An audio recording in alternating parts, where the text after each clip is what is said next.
If a new paramedic were listening or one of your graduates from your program where you teach, if you were to gift them a book, what's the one book you would send them, do you think? Can I cheat and exclude my graduates because I make all my graduates read this book?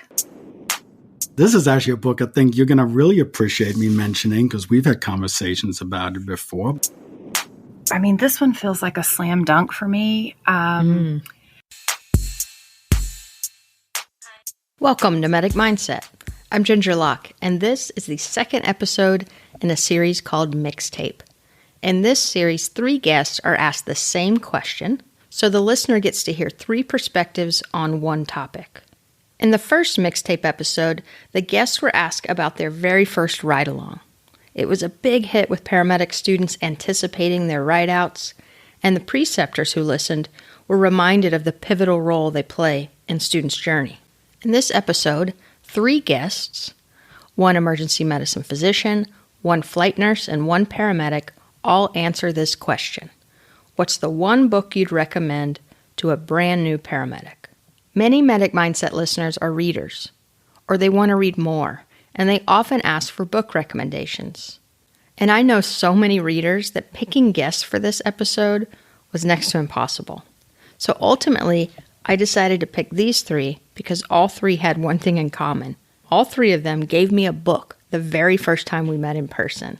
When we discussed what book they'd recommend to a new paramedic, I also had a chance to ask them about the book they gifted me and other topics like the most influential book they've ever read or how they consume their books, hard copy or e-readers or audiobooks. I asked them if there is a book that they go back to over and over again for inspiration. If you want to hear those full interviews, you can hear them now in a batch of episodes I've released called Reading. I want to introduce these 3 guests in the order in which you'll hear them. First, you're going to hear from flight nurse Nyssa Hattaway. She's the co-host of a podcast for emergency medicine nurses called the Q Word Podcast. She's been a friend of the podcast for a very long time, such a good friend that I once asked her to take over Medic Mindset using an episode that she created and I called The Good, Bad, and the Ugly. The second guest is paramedic Michael Herbert. He and I first connected over Twitter when he helped me translate a tweet from a listener in Germany. He and I share a love for human behavior and cognitive science, and we have been swapping book recommendations for years now. And then lastly, you're going to hear from emergency medicine physician and EMS educator, Dr. Maia Dorsett. She was the guest on the Thinking Lift Assist episode. She and I share an ideology about educating paramedics and an ideology about the future of EMS. She puts these core values into words better than I've ever been able to.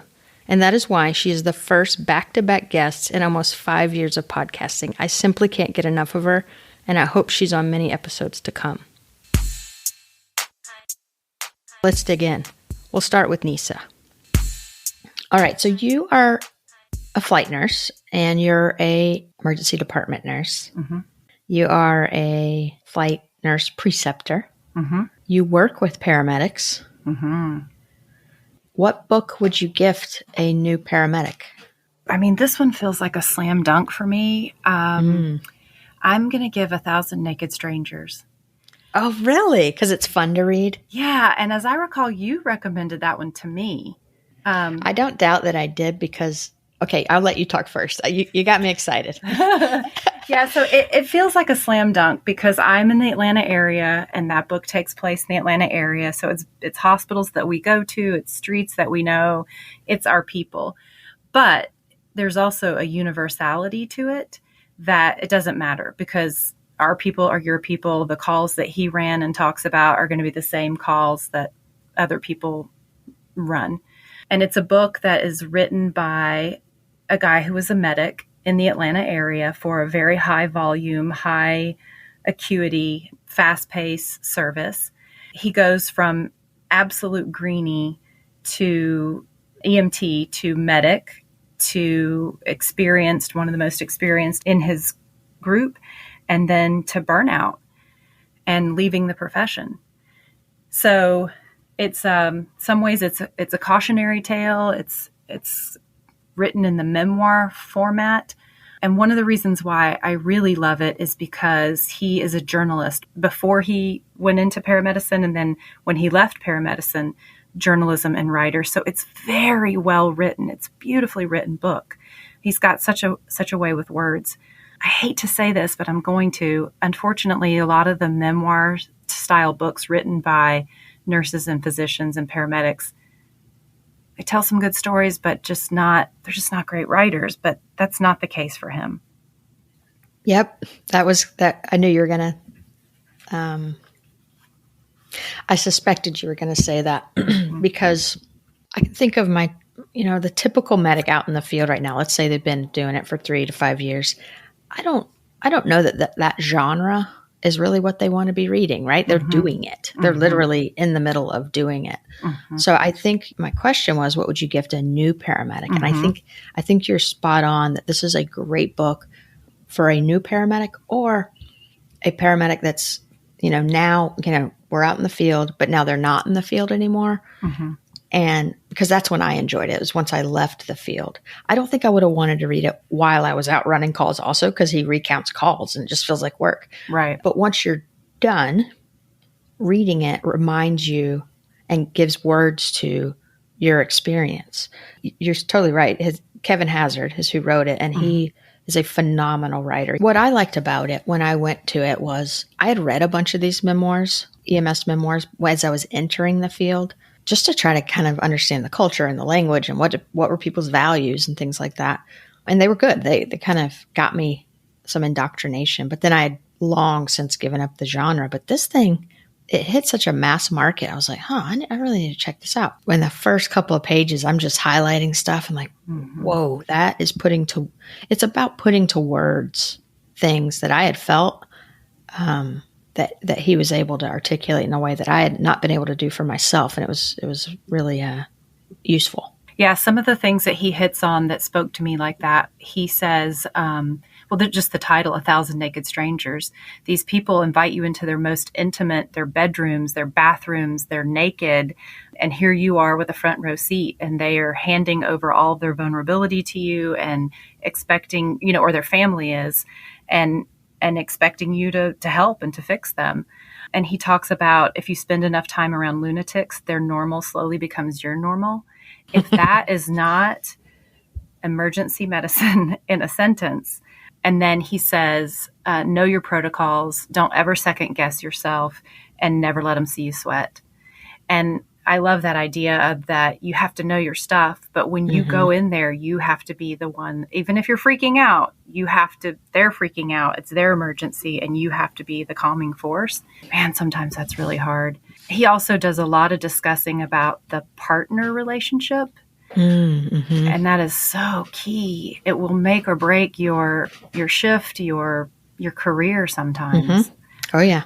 And he spends a lot of time talking about partners and good ones and bad ones and great ones. And that's something kind of unique to us. Yes. It is amazing how much job kind of happiness, satisfaction comes from your partner, right? You think it'd be the job and the patients and your bosses, but really you can be miserable or really happy at work based on who's right beside you. Yeah. Another reason I like this recommendation that you picked, I didn't think you were going to, I would not have guessed you were going to pick this book, but I think it's I think it's a good answer. This was a hard category. I had a lot of options.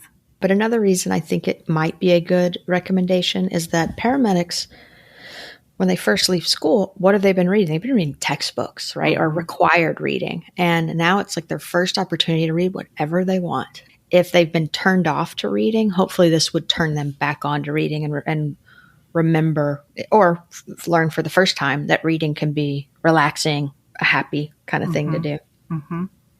I was going to try to find a passage of his, just a particular passage of his really excellent writing to kind of read as an example, like here's proof that he's just such a good writer. And the passages were like the explanation of a guy at the bus stop with like a rotting face that has maggots in it, but it's like beautifully written.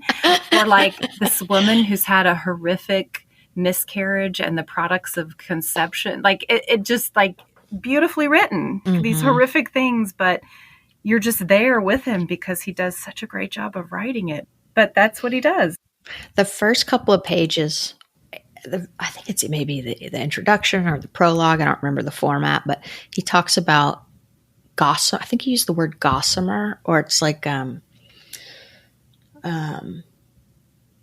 gossamer is like thin lace, I think. And he talked about how that's over the kind of the vision of his memories, how they're a little clouded. And I was like, oh wow, that's how I remember them as well. They're all a little fuzzy. And that visual, I was like, oh, I really relate to that.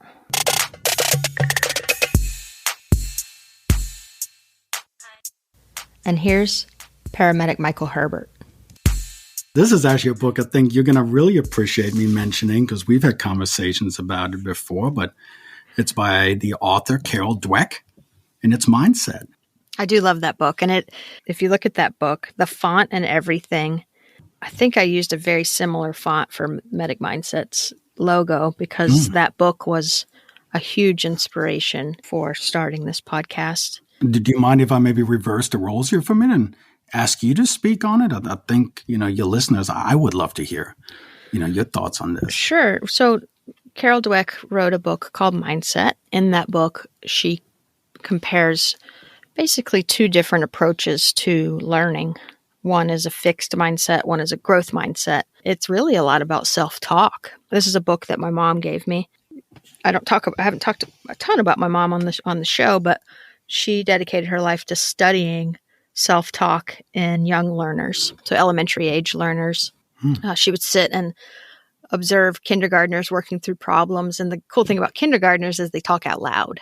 They think out loud. So what you and I've moved into our own kind of quiet self-talk inside our head, they just blab on and on as they're doing tasks. And some of them talk really nicely to themselves, and then some of them are not nice, and some of them are their own cheerleader, right? And she made it her area.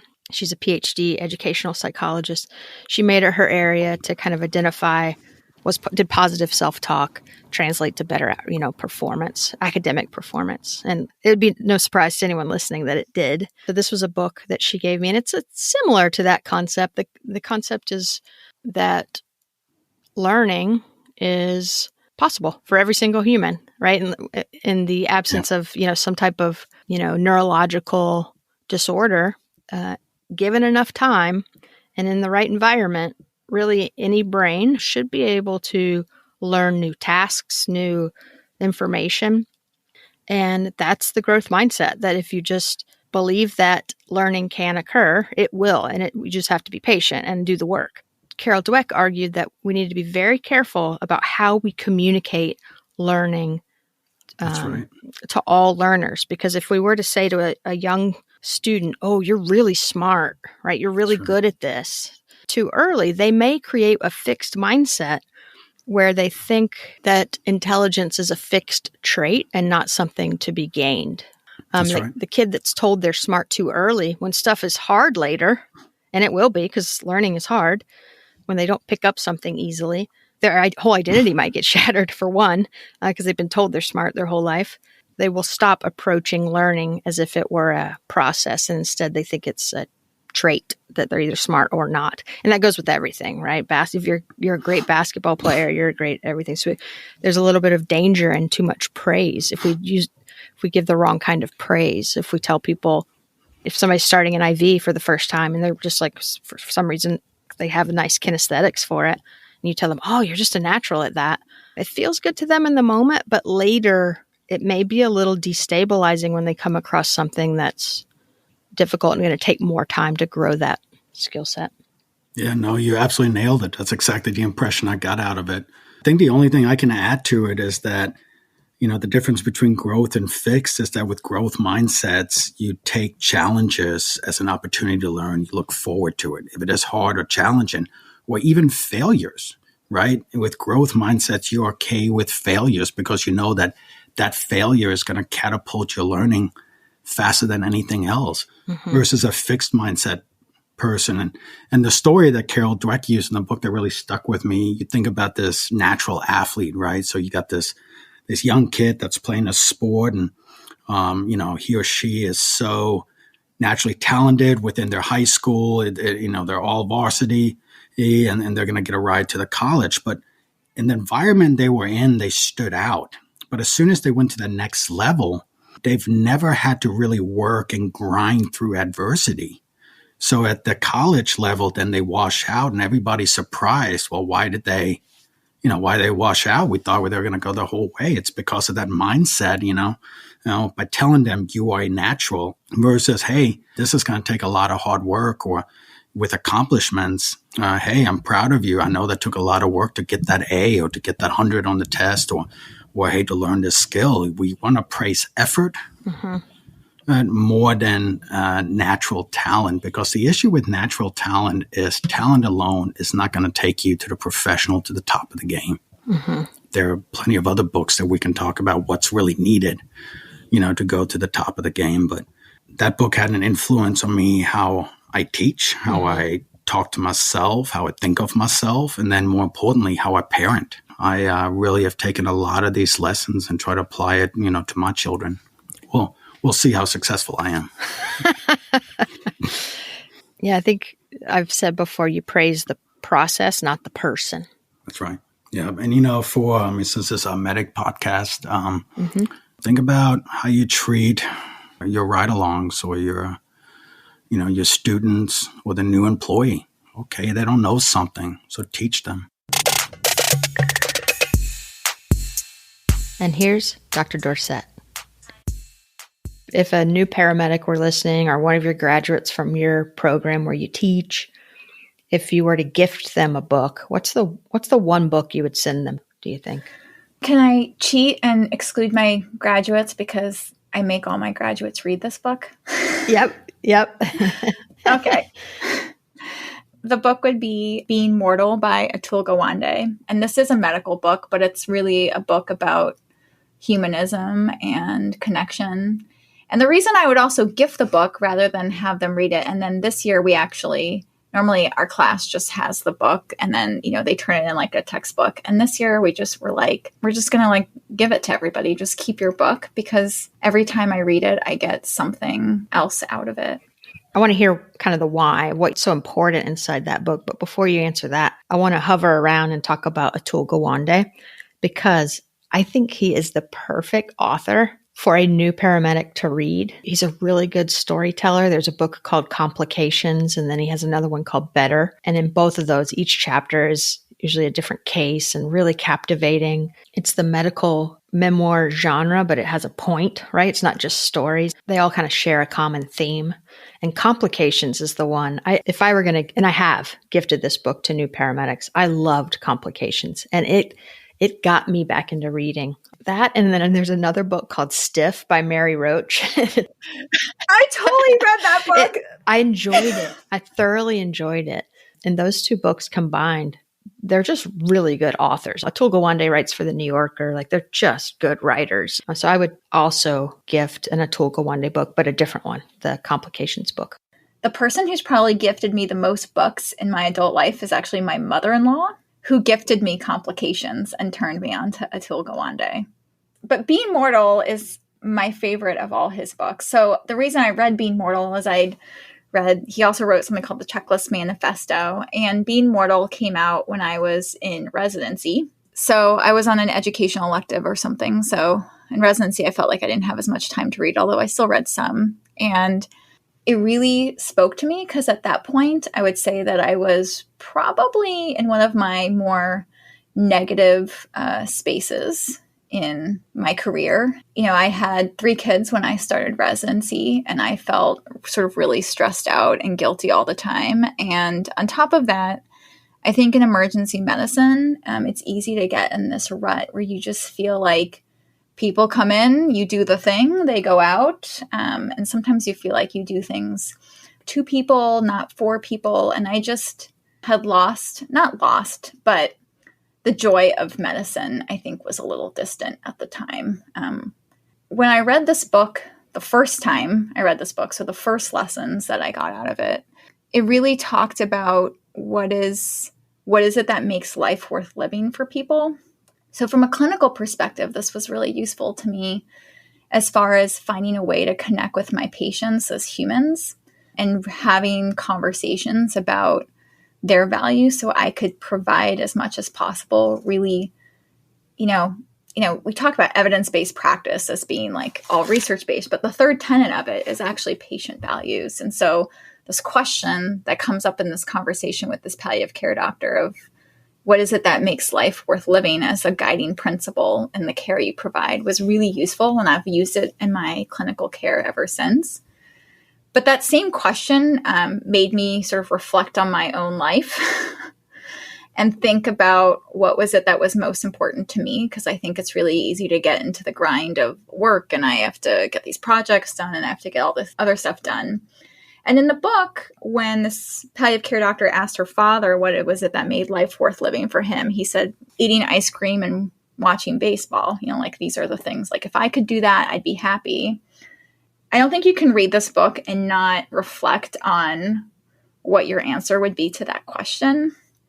And I realized that my answer to that question was, I just want to be able to see my kids grow up and participate meaningfully in their lives. And I realized that's not how I was ordering my priorities. That's not how I was making my decisions. That book really changed that. I'm definitely like not perfect. And I think like far from perfect, and I don't necessarily have this great balance, and I still like work a ton, but it helped me get to the point where when I am choosing work or having work instead of family time, that I do it for the joy of what I do for a living and with recognition of what that trade-off is. And I look at things from the perspective of that trade-off. I've learned a lot of things from this book, like subsequent years, but I think that was the first lesson, and that's why I found it so meaningful. Medic Mindset is supported by educational tech company iSimulate. Their partnership allows me to keep the full library of episodes available to you on multiple platforms: Apple Podcasts, Spotify, SoundCloud, however you listen. I'm so thankful for their continued support. I personally use their products in my classroom, and I'm proud to call them a partner. Thank you, iSimulate.